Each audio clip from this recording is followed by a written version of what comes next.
Magandang araw, Sir Bob. Sana ay palaging maayos ang kalagayan nyo. Isa pala ako sa mga silent listeners ng channel at talaga pong lahat ng mga ina-uploads nyo ay inaabangan ko. Tawagin nyo na lang akong Leslie, taga Caloocan. Ang kwento pong to ay naganap nitong December of 2024 lang. Meron kasi akong pinuntahan na seminar na may kinalaman sa trabaho ko. Nag-book ako ng hotel sa may Ermita para malapit lang sa location ng seminar. Dahil 2 araw yon, need ko ng tutuluyan na malapit. Napunta ako sa room 349. Maganda yung hotel, accommodating ang mga staff at malinis din. Komportable talaga siya. Unang gabi ko doon, nagising ako ng 10 oras ng gabi, mga 3 AM yon. Nag-set kasi ako ng alarm for 8 AM. Kaya nung nagising ako, chinek ko agad yung oras dahil baka ako nakaligtaan lang ng alarm. Nang magising ako, pinilit ko ulit matulog pero hindi ko na magawa. Nakakaramdam din ako ng bumibigat yung dibdib ko sa di malamang dahilan.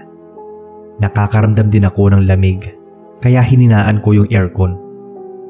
Habang nakapikit at pinipilit na matulog, nakarinig ako ng ingay sa loob ng CR. Yung bang nagbukas yung shower pero mahina lang yung pagpatak ng tubig. Binaliwala ko yon dahil baka ako sa kabilang kwarto lang. Pero lumakas yung patak ng tubig. Kaya kahit tamad at tamad akong bumangon ay nagpunta ako ng CR. Pagbukas ko ng ilaw, napansin kong nakapatay naman yung tubig pero may mga patak ng tubig sa sahig. Para hindi na ito bumukas, pinihit kong mahigpit yung shower para kung sakali ay walang tumagas na tubig. Pagbalik ko sa kama, napatingin pa ako sa screen ng TV na kaharap ko lang. Madilim ang paligid noon kasi hindi naman ako sanay na matulog na bukas yung ilaw. May uwang din ang kurtina kaya may pumapasok pa ring ilaw sa kwarto. Napansin ko mula sa screen na parang may anino akong nakikita malapit sa kinahihigaan ko. Nang kinuskus ko yung mga mata at muling tingnan yon, nawala yung anino. Inisip ko na baka antok lang ako. Kinaumagahan, nung lumabas ako para magpunta sa seminar, nagsabi ako sa staff na tumatagas yung sa shower. Aksayado kasi sa tubig. Pakicheck na lang kamo nila. Natapos naman yung araw ko noon ng maayos. Huling gabi ko na sa hotel na yon, kaya sinulit ko na. Nag-hot shower ako. Nagbabad talaga ako para matanggal yung pagod. Nag-order pa nga ako ng food and wine para kahit papaano masarap-sarap yung tulog ko. Pero katulad ng nauna, nagising na naman ako ng 3 AM. Sobrang sakit ng ulo ko at gustong-gusto kong matulog pero hindi ko magawa. Nakarinig na naman ako ng ingay sa CR. Tumutulo na naman yung sa shower. Kaya pumasok na ako para patayin yon. Nagtaka ako kasi ang alam ko, sinarado ko yon. Kaya bakit yun nagbukas? Hinayaan ko na lang ulit at bumalik na ako sa paghiga. Nakadiretso ang higa ko noon, Sir Bob. Nang unti-unting bumibigat yung dibdib ko, kinakapos ako ng hininga. Nagpasya ako magbukas ng ilaw malapit sa pinto. Ngayon lang ako nahirapan na matulog ng ganon. Since before lunch pa naman yung check-out, kaya gusto ko sanang sulitin yung pahinga. Pero hindi ko maintindihan yung nangyayari sa akin. Habang naglalakad ako pabalik sa kama, nagtaasan ang mga balahibo ko na para bang may kung anong malamig na dumaan sa akin. Akala ko nga dahil yun sa aircon. Pero napansin kong patay yung aircon. Hindi ko pala nabuksan kanina nung naatulog ako. Muli na akong bumalik sa pagkakahiga at pinilit na matulog. Hanggang sa napansin kong may tubig na tumutulo sa noo ko. Nasundan niyo ng ilang beses pa. Pagpunas ko, minulat ko ang mga mata ko. Doon bumungad sa akin ang isang bata na nasa kisame. Grabe ang kilabot na naramdaman ko noong mga oras na yon, Sir Bob. Imagine, 3 AM pa yon. Hindi ako agad nakagalaw. Hindi ko rin magawang kumurap. Nakatingin sa akin yung bata habang may tumutulong tubig sa buhok niya. Kinakapos din ako ng hininga habang nakatingin sa kanya. Alam ko noong mga oras na yon, hindi ako nananaginip, pero hindi ko magawang igalaw yung anumang parte ng katawan ko. Bumubulong yung batang babae. Nagtatanong siya kung ihahatid ko raw ba siya pauwi sa bahay nila. Paulit-ulit niyang sinasabi sa akin yon habang unti-unting lumalapit yung mukha niya sa akin. Nararamdaman ko pa yung buhok niya na pumapatong sa mukha ko. Talagang naiyak ako sa takot noon, sir, dahil yun yung unang beses na makaranas ng ganon. Nagawa ko lang makakilos nung tumunog yung phone ko at may tumatawag sa akin. Para akong nagising sa bangungot. Napaupo ako at pawis na pawis. Nanginginig pa nga yung mga kamay ko nang sinagot yung tawag. Kaibigan ko yon at nagtatanong kung nasa ermita pa ba ako dahil susunduin niya raw ako para sabay na kaming bumalik sa Caloocan. Nagtaka naman ako sa sinabi niya kasi madaling araw pa lang nag-aaya na siyang bumiyahe. Nang muli kong i-check yung oras, lampas 6 AM na pala. Nagtaka ako kung bakit ganun kabilis tumakbo yung oras. Ilang minuto pa lang nung nangyari ang mga nangyari simula nang magising ako ng 3 AM. Hindi na ako nagdalawang isip pa at nag-impake at nagpa siya ng umalis. Naghintay na lang ako noon sa kaibigan ko sa lobby ng hotel. Alam ko rin na dahil sa karanasan na yon hindi ko na magagawa pang matulog doon sa room. Baka tuluyan na akong mabangungot. Habang naghihintay sa lobby, may lumapit sa aking matandang janitor. Nagtatanong siya kung bakit ang aga ko raw umalis ng room 349. Sinabi ko sa kanya na parating na yung kaibigan ko. Hindi ko sinabi sa kanya yung tungkol sa bata, pati na yung sa shower. Pero siya mismo yung nagbukas ng topic. Ang sabi niya sa akin, siguro daw may nakita akong bata doon. Tinanong ko siya kung anong ibig niyang sabihin. Sumagot siya na may bata raw na namatay doon sa room na yon. Nadula sa CR habang naliligo. Kaya karamihan daw sa mga nagpupunta sa room 349 ay nararanasan yung pagpaparamdam nun. Doon ko napatunayan na hindi lang pala ako ang naka-experience ng ganon. Grabe talaga kasi nakakatakot. Unang beses ko pang maranasan. Kaya sa next na punta ko ng hotel, magdadala na ako ng rosaryo, magdadasal at itatabi yon sa pagtulog. Ayoko na kasi maranasan ulit yung ganon. Nakakatroma. Pero gusto ko pa rin makinig ng mga horror stories tulad ng mga fin-feature nyo sa channel. Ayoko lang na sa akin mangyari.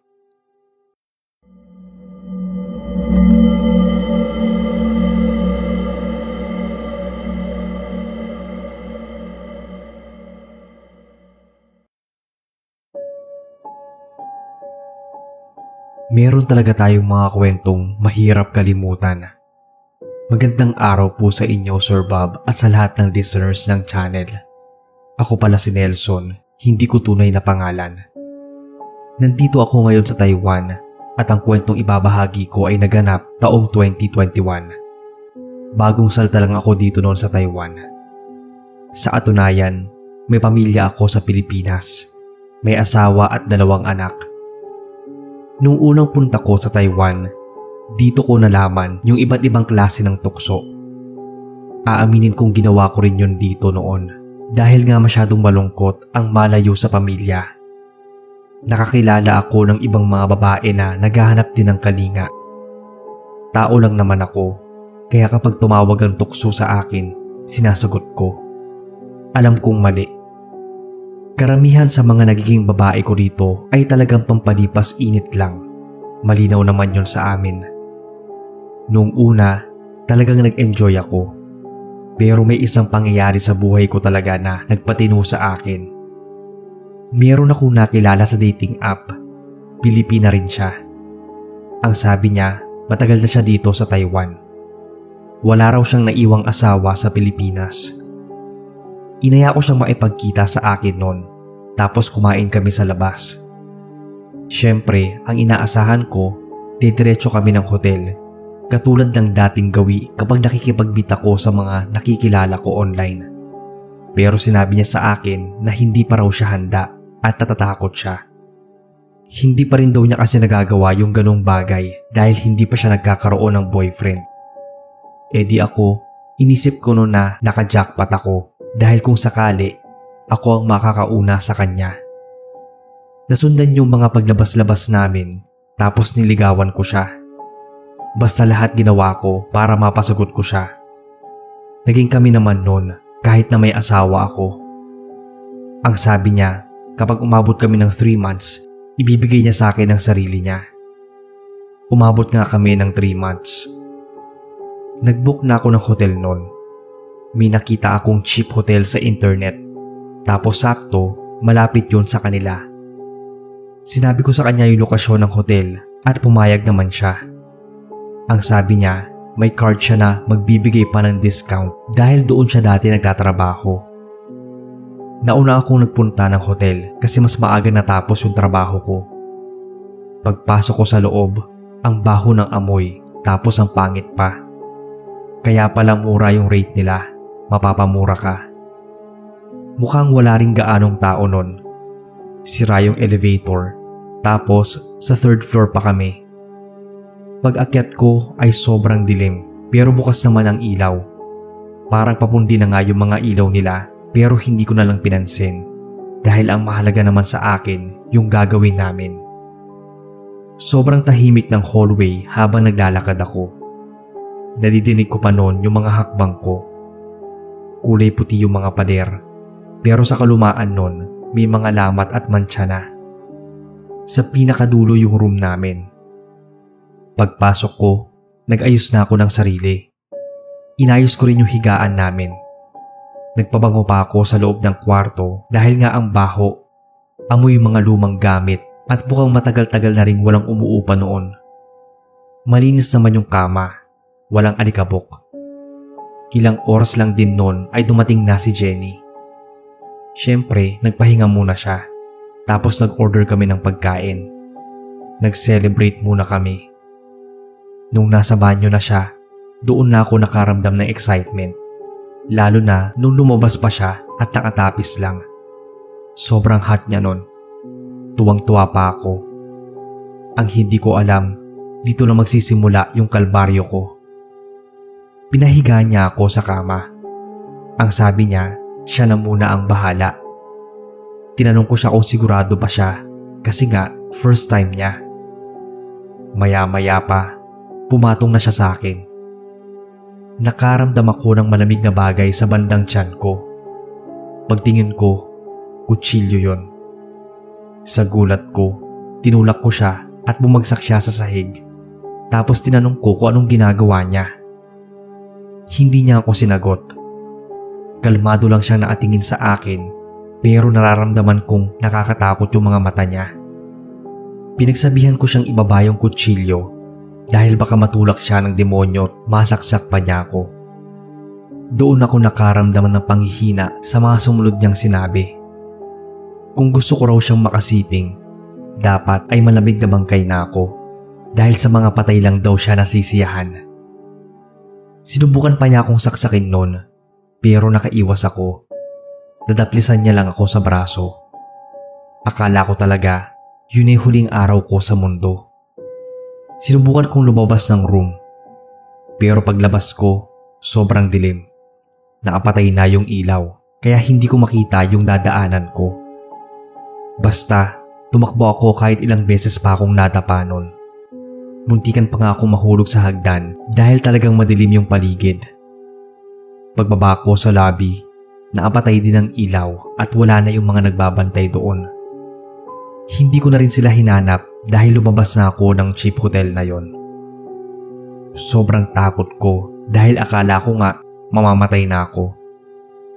Ang dami kong naisip nun, lalo na yung pamilya ko sa Pilipinas. Kung alam ko lang na may topak yung babaeng yon, hindi na sana ako nakipagkita pa. Hindi ko na mahanap yung account ni Jenny dahil nakablock na ako. Burado na rin yung profile niya sa dating app. Isang beses, nagtanong ako sa kaibigan ko kung alam ba nila yung hotel na pinuntahan ko. Ang sabi niya ay oo raw. Sikat daw yung hotel na yon dahil sa dami ng mga namamatay. Ang sabi pa nga niya na kung may mag-aya daw sa akin doon, iwasan ko raw na kausapin. May mga nakilala rin daw sila na kababayan na namatay na doon. Kaya nga sobrang mura lang ng rape. Naikwento pa niya sa akin na may na-survive daw noon na ang sinabi, may babae siyang na-meet online at doon sila nag-hotel. Pero muntika na siyang patayin ng babae. Tapos, pagkalabas ng room, patay na lahat ng ilaw at walang staff. Kaparehas yun ng kwento ko. Kaya pala ganoon na lang din yung kutob ko sa hotel na yon. Sadya palang may misteryong bumabalot, lalo na at hindi rin naman ako sanay sa kultura ng bansang to. Ayoko rin namang mag-report sa pulis tungkol sa hotel na yon at kay Jenny dahil baka ma-expose pa yung kalokohan ko at baka hindi rin sila maniwala. Kaya simula nung naranasan ko yon, umiiwas na ako sa mga babaeng nakikilala ko online. Natatakot ako na baka isang araw maging laman na lang ako ng balita. At naisip ko kung paano na yung magiging kalagayan ng pamilya ko dahil ako lang yung inaasahan nila. Hanggang ngayon, nananatili pa ring madiling lihim yung pambababae ko dito sa Taiwan.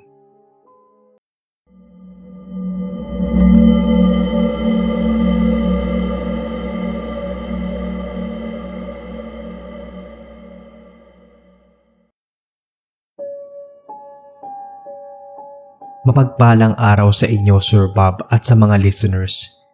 Ako si Maymay, kasalukuyang nasa Bataan. Mahilig ako sa mga kwentong katatakutan, kaya favorite ko talaga yung channel nyo. Yung ibabahagi ko pong kwento ay naganap taong 2017. May ka-live-in partner noon yung pinsan ko, tapos nag-away daw sila. Kaya ang ginawa ng pinsan ko, nag-book siya ng hotel para doon matulog. Isang gabi lang naman yun nangyari, pero isa din yun sa gabi ng buhay niya na hindi niya makakalimutan. Nakatira sa Pangasinan yung pinsan ko. Tumawag siya sa akin noon at umiiyak kasi nag-away sila ng partner niya. Naka-check-in daw siya sa isang hotel. Nung mga panahon na yon, nasa Manila ako at nag-work, kaya hindi ko siya nasamahan. Basta, pinayuhan ko na lang siya. At mas okay nga na magstay muna siya sa hotel ng mag-isa para maapag-isip-isip. Baka kailangan din niyang mapag-isa. Maganda naman daw yung hotel na yon dahil sikat nga raw yon. Siyempre, napanatag naman ako dahil alam kong safe siya kahit andoon siya sa Pangasinan. Dito na nagsimula yung kababalaghan niya. Hapon pa lang daw nun, umiiyak siya dahil nga problemado siya. Pero habang umiiyak daw, nakarinig siya ng iyak ng isang babae. Alam niyang hindi yun galing sa kanya. Kaya nang mapansin yun, saglit siyang tumigil sa pag-iyak at pinakinggan. Naririnig niya pa rin na meron talagang umiiyak pero hindi niya alam kung saang parte ng kwarto. Ilang saglit pa ay nawala na raw yung iyak. Inisip ng pinsan ko na baka may babae ring umiiyak sa kabilang kwarto. Matapos nun ay pumasok siya sa CR para maligo na, para daw kahit papaano ay mahimasmasan. Habang naliligo, hindi pa rin niya maiwasan na maiyak. Pero yung iyak niya, yun bang walang tunog. Lumuluha lang yung mga mata niya kasabay ng pag-shower. Ilang sandali pa ay may narinig siyang umiiyak na naman. Mas malakas ng araw yun na para bang nasa likuran niya lang. Sa halip na matuloy ang pagdadrama, nangibabaw sa kanya yung takot. Pinatay niya yung shower at tumingin sa paligid, pero wala namang kakaiba. Hanggang sa mapatingin siya sa salamin. Malabo yung salamin dahil nga sa steam ng hot shower. Pero kahit malabo yon, may refleksyon pa rin naman siyang nakikita. Bukod sa refleksyon niya, may nakita siyang figura ng babaeng nakabitin. Yung kalahati lang ng katawan nito yung nakikita niya. Nanigas daw sa takot yung pinsan ko dahil hindi niya alam kung tama pa ba yun o pinaglalaroan lang siya ng imagination. Pinunasan niya raw yung salamin para makita ng malinaw yung figura. Pero nawala na yung nakabitin. Iniisip na nga niya nung nababaliw na siya dahil nakakarinig siya ng ibang boses. Nakakakita pa siya ng kung ano-ano. Dahil na rin sa pagod at sama ng loob, nagpasya na siyang matulog. Pero nagising siya dahil sa ingay ng babaeng umiiyak. Napabalikwas siya ng tayo dahil akala niya ay may kasama na siya sa kwarto. pero walang ibang tao. Nakabukas din ang mga ilaw. Habang pinapainggan niya yung umiiyak, palapit siya ng palapit sa banyo dahil doon nanggagaling. Lumalamig daw yung pakiramdam niya at nagtataasan ng balahibo. Alam niya may kakaiba sa room niya, pero sinubukan niya pa ring tingnan kung meron bang tao sa loob ng banyo. Pagbukas niya, bumungat sa kanya yung nakita niya kanina na kalahating katawan ng babaeng nakalambitin. Patay yung ilaw sa banyo, pero dahil may ilaw sa labas, napansin niya yung figura nito. Dali-dali niyang binuksan yung ilaw ng CR, pero bigla namang nawala yung nakalambiting babae. Sa sobrang takot niya ay lumabas siya ng room at kahit kinabukasan pa yung check-out, umalis na siya. Ayaw na raw niyang magstay doon dahil baka mas lalo pa siyang mamatay sa takot kaysa sa sama ng loob dulot ng live-in partner niya. Habang nasa elevator daw siya, may nakasabay siyang housekeeping. Ikinuwento niya yung naranasan niya.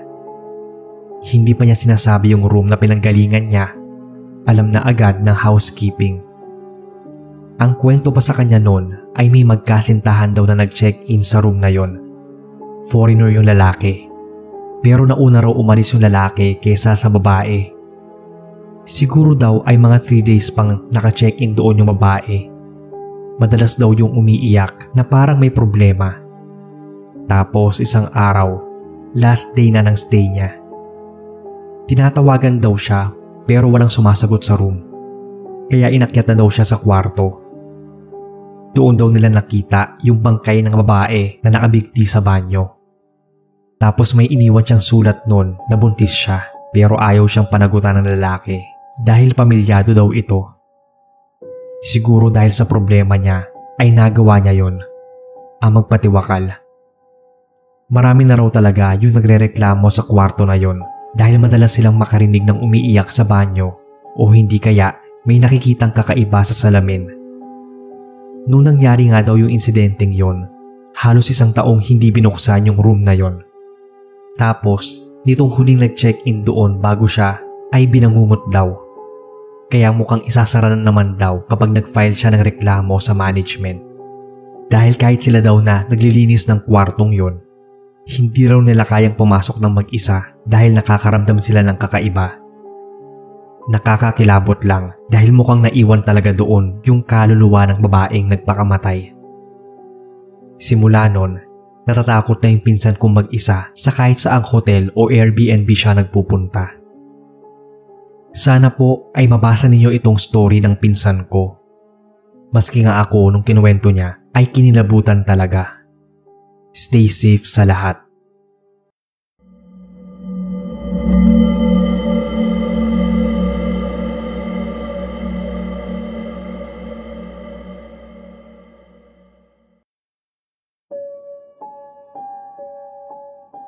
Hello po Sir Bob.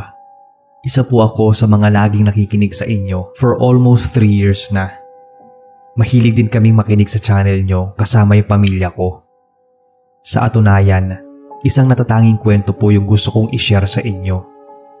Matagal na panahon na itong nangyari sa amin ng pinsan ko sa di gaanong sikat na hotel. Ako po pala si Amira from Davao. Nangyari itong kwento nung lumuwas kami ng Manila. Magpipinsan kami na mahilig mag-travel. Pagpunta namin ng Manila, may nabook na kaming hotel noon. Tapos, saka pa lang namin nalaman na na-scam kami nung andoon na kami. Wala raw kaming reservation at nung panahon na yon, hindi sila tumatanggap ng online booking. Dahil sa pagkadismaya namin, naghanap kami ng ibang hotel na pwede sana kaming 3 sa iisang room. Ang iba kasi naming pinupuntahan, hanggang 2 lang daw tapos ang mahal pa ng rate. Hanggang sa may makita kaming isang lumang hotel. Nung una, hindi namin yun napansin na hotel pala kasi mukhang tambakan ng basura yung harapan.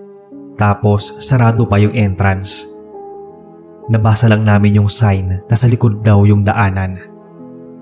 Pagpunta namin doon, nakakuha kami ng isang room na pwedeng 3. Budget meal lang talaga. Kailangan namin magtipid noon kasi nga yung pera na dala namin ay dapat panggala lang kasi yung payment sa hotel reservation ay bayad na kung saan kami na-scam. Sa second floor kami nun. Medyo weird lang yung hotel kasi ang sikip at ang daming mga nakatambak na gamit. Pati nga yung elevator nila parang kumakalas na at malapit nang masira. Pagdating namin sa room, maayos naman at may malaking higaan. Sakto yun sa aming tatlo. Dahil galing biyahe, nagpahinga muna kami. Gabi na rin kasi noon at bukas pa ang gala. Habang nasa mahimbing na pagtulog, nagising ako sa pagkatok. Ilang beses na may kumatok sa pinto ng room namin pero ako lang yung nagising. Humihilik pa nga yung dalawa kong kasama. Dahil ako yung malapit sa pinto, tumayo ako para pakinggan. May kumakatok nga. Ilang saglit pa, naramdaman ko na parang may pumipihit ng doorknob. Kinutuban ako nun kaya nagtanong kung sino yon. Pero walang sumasagot. Wala rin namang peephole sa pinto kaya hindi ko alam kung sino yung nasa labas. Hindi ko naman pwedeng buksan basta-basta lang dahil natatakot ako. Paano ba naman, 3 babae lang kaming nasa kwarto. Ilang sandali ay tumahimik yung paligid. Ang tagal ko pa nga naatayo noon sa pinto. Nang masiguradong wala ng tao doon, bumalik na ako sa pagkakahiga. Kinabukasan, ginising ako ng pinsan ko dahil mag-aayos na ako para sa gagalaan namin. Nagtanong pa nga sila kung bakit daw parang puyat na puyat ako, ako yung naunang natulog. Kinuwento ko sa kanila yung narinig kong pagkatok. Ang sabi nila, baka daw sa kabilang kwarto yon at nagkamali lang ako ng rinig. Pero hindi naman ako pwedeng magkamali sa paggalaw ng doorknob. Nang maabalik na kami mula sa galaan, napansin namin na ang daming umaalis na nasa hotel. Nagmamadali pa nga yung iba. Pero hindi namin pinansin kasi akala namin ay nag-check out lang sila. Mukhang wala rin namang gaanong tao sa hotel. Oras na ulit para magpahinga kami. Siyempre, napagod kami sa paggala. Ako yung huling nag-shower. Paglabas ko, napansin ko yung 2 pinsan ko na nasa pinto. Di tinanong ko sila kung anong ginagawa nila doon. Yung isa, nasa labas pa na parang may hinahanap. Ang sabi nila, may pumipihit at nagtatry buksan yung doorknob. Kaya binuksan daw nila dahil akala nila ay housekeeping. Pinagsabihan ko sila noon dahil kabilin-bilinan sa amin na huwag kaming magbubukas agad ng pinto kung hindi kami sigurado kung sino yung tao sa labas. Kaya nga kako dapat nagtatanong sila kung sino yon. Sa kalaliman ng gabing yon, nagising kami sa sunod-sunod na pagkatok. Hindi lang yung basta katok ha. Kinakalampag talaga yung pinto ng kwarto namin. Takot na takot yung 2 kong pinsan. Kaya ang ginawa ko, lumapit ako sa pinto at nagtanong kung sino yon. Pero walang sumasagot. Kinakalampag niya talaga yung pinto at pinipilit niyang pihitin yung doorknob. Umiiyak na yung 2 kong pinsan habang ako nagpipilit na maging matapang. Hindi naman pwedeng pare-parehas kaming mahihina ang loob. Baka mapahamak kaming lahat. Sumigaw ako noon.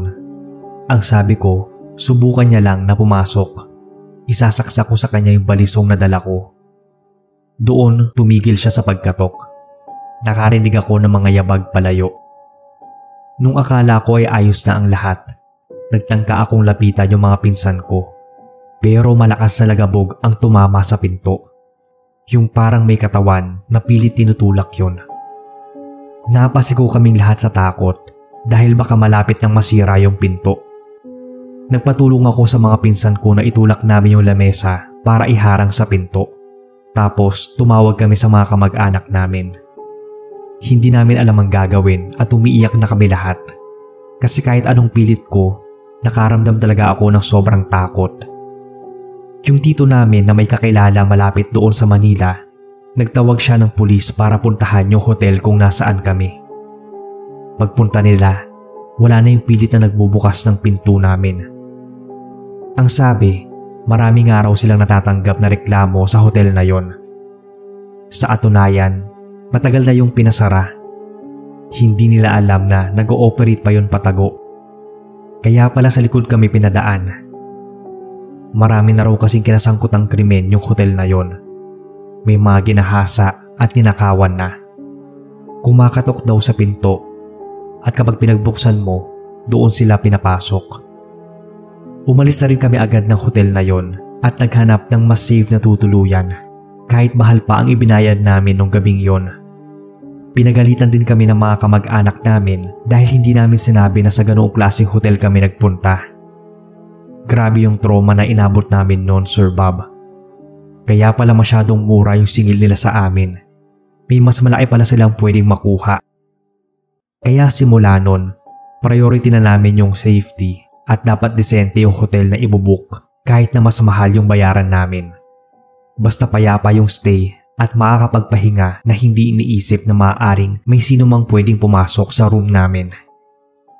Hanggang dito na lang po ang kwento, Sir Bob. Sana ay mabasa ninyo.